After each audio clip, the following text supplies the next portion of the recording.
This is Simon transparently awakening the heart of humanity as we see beyond the lies and open our eyes to realize this is our time to rise. And I've never heard the way you describe the revenge and the kind of like, I know I still fucking hate you and you did wrong and I'm gonna hold my power in that, as opposed to forgiving, which is a term that I would probably use, and through that radical forgiveness, relinquishing the resentment and the anger and rage that I still have towards that person for abusing me, for example. Does that make sense? Can we just go into that a little? Yes, of course. I mean, again, it's such an individual thing. So if radical forgiveness works for some people, it's great. I think if we heal one trauma, we heal to some extent the whole matrix of perversion and confusion and suffering anyway.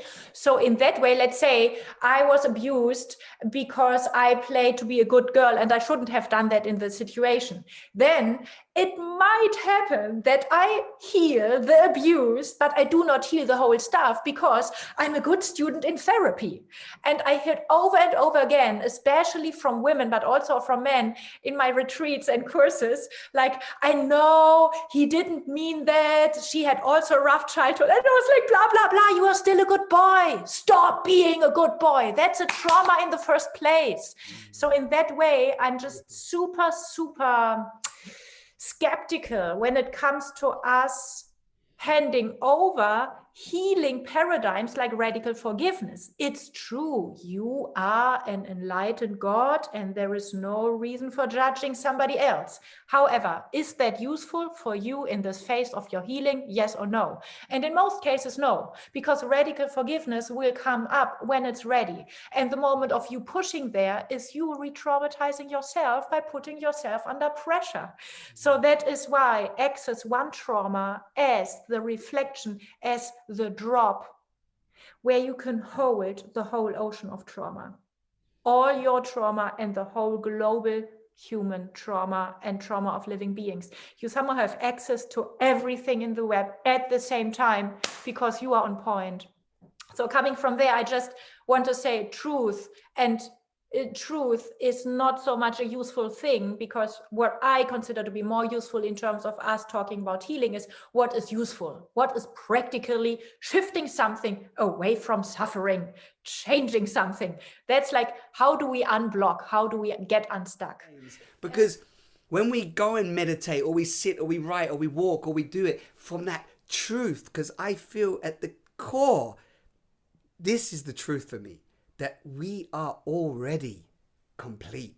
We are born in completion. To that, it's so beautiful, and it's tricky to call it a story because it is a story and it is an illusion, and that doesn't mean that it's shallow or that it doesn't have any weight. It's deeply written in your nervous system. So if I hear you saying, Ilan, you are already complete, and it's like it's going there, then it's not going there, but my nervous system is like it can't meet that in the frequency. So then it's about a physical, let's say the weird word, detox of holding on to the stress. I have to work on myself, and then it is a physiological transformation. And the sad news is physiological transformation. It needs your dedication, it needs your humbleness, it needs you listening to yourself as if you would already love yourself. And the good news is, whatever is transformed in a physiological way, it will stay there forever. If you found it in a physiological way of rewriting stuff and story in your nervous system, you have won. This is transformation that will last and last and last. So there is no deeper way of really reintegrating who you are. This is our time to rise.